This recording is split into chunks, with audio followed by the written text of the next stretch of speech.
Stranded, Chapter 16. Please, please, please, oh, please. Vanessa stood on Lookout Point, silently begging for some sign of Carter and Jane to show itself. It had been almost 24 hours now. Wasn't that when you were supposed to call the police? But of course, that wasn't going to happen. They were on their own here. Do you see anything? Buzz asked. Nothing, she said. The shore was empty and the jungle was too thick to see it from up here. She kicked at the ground in frustration.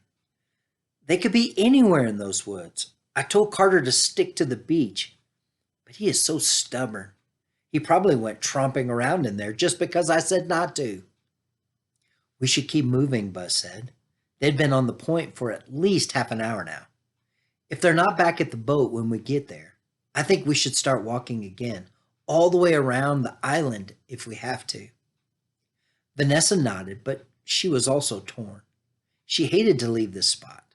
At the same time, she hated to think that Carter and Jane could be hurt and waiting for them to come help. Maybe she and Buzz would split up to cover more ground. Or maybe that was the worst idea in the world.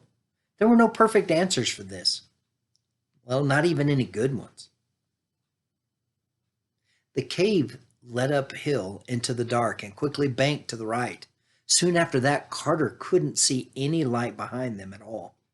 The only thing they had to go by was the 6 inches or so that Jane's camera lit in front of them. It couldn't have just been a straight shot, could it? Carter grumbled. Because that would have been too easy, right? What was that? Jane said, stopping all at once. Carter brushed something away from his head as it flittered past. Or at least he could have sworn he felt something. Already the dark was playing tricks on them. Anyway we can go faster, he said. Well, not really, Jane said. The stream was still on their right, and he could hear another waterfall up ahead. The sound had been muted at first, but it was getting louder with every step they took. Watch out for this, Jane said. They just come to a low wall of some kind. Carter kept one hand on her arm and felt his way along with the other as they climbed up to stand on higher elevation. They'd just come into a much bigger space from the sound of it. Everything was more echoey here, including the falls, which were somewhere off to the side. In front of them, in the camera's light, Carter could see the edge of a pond or a pool of some kind. It was impossible to know how big it was, but it was feeding the stream that they'd followed inside. The falls he heard seemed to be flowing down into the same pool. That meant the water was coming from somewhere even higher up. It was easy to imagine the whole cavern as some kind of crazy multi-level maze, the kind that you walked into and never came back out of. The thought of it put a shiver down his back. And right now, they had a big decision to make. Which way? Jane said. With the pool in front of them, there was no more stream to follow, or to lead them back if they got lost. Just then, something else whizzed past Carter's ear.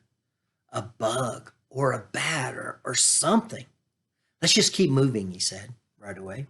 Follow the edge of the water. We can always track it back to the stream, right? Yeah, Jane said tentatively. Unless there's a whole bunch of streams, how would we know which one to come back to? It was a good question. Getting lost would be a pretty stupid move, Carter thought. But then again, turning around might be too, if they were getting so close. And standing still in the pitch dark was starting to drive him crazy.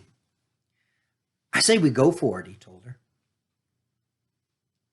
Buzz still didn't love crossing the tree bridge. But Carter had been right. The first time was the hardest. And Vanessa was right too.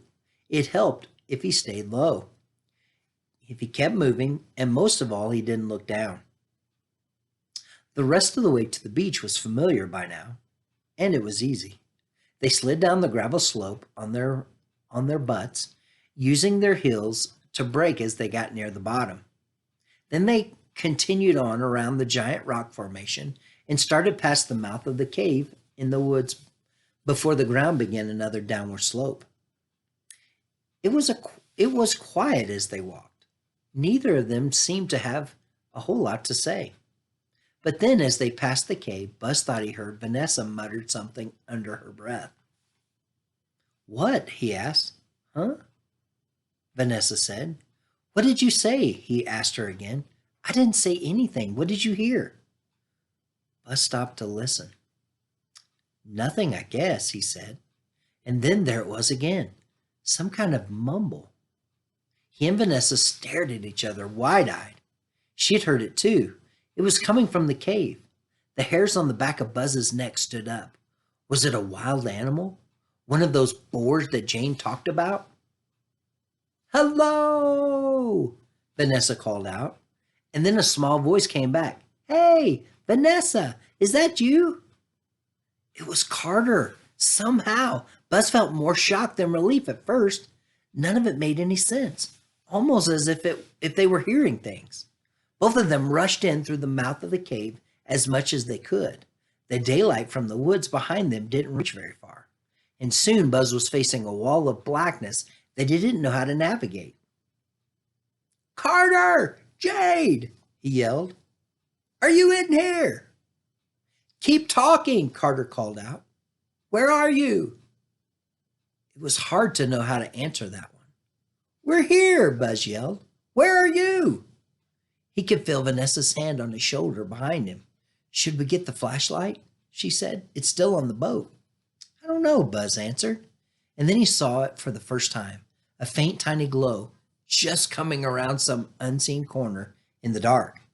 That's all it was at first until Jane called again. "There they are," he said. "Oh my goodness, it really is. Carter, we did it. We're back." Before Carter could stop Vanessa, she had her arms around him in a big hug. "I am so glad to see you," she said. He could barely breathe. She was squeezing him so tight. "I never should have let you go off like that." Carter's first thought was, "What do you mean, let us?" But this was too happy a moment to worry about that right now. "Okay, okay," he said, stepping back. He was glad to see them too, but there didn't need to be a whole production about it. It was hard to believe, but Jane's idea had actually worked. If it weren't for her, they would have spent the whole day hiking back to the boat on empty stomachs. "Where did you come from?" Buzz asked, peering into the dark. "Well, from the other side," Jane said. "These cliffs are like Swiss cheese. There are caves everywhere. And we found water too," Carter said. "There are falls back there at the lagoon." "It's called Carter Falls," Jane said with a grin. "You could get there in 2 minutes with a real flashlight." For everything that they'd been through, she seemed pretty pumped, Carter thought, and pretty tough for a 9-year-old. "But I don't understand," Vanessa said. "Aren't you guys okay? Are you guys okay? Why did you come back? Or why didn't you come back last night? What happened?" "We're okay," Carter said. Already he was heading toward the mouth of the cave ahead of the others. "Let's talk about all that on the boat, because I'm starving."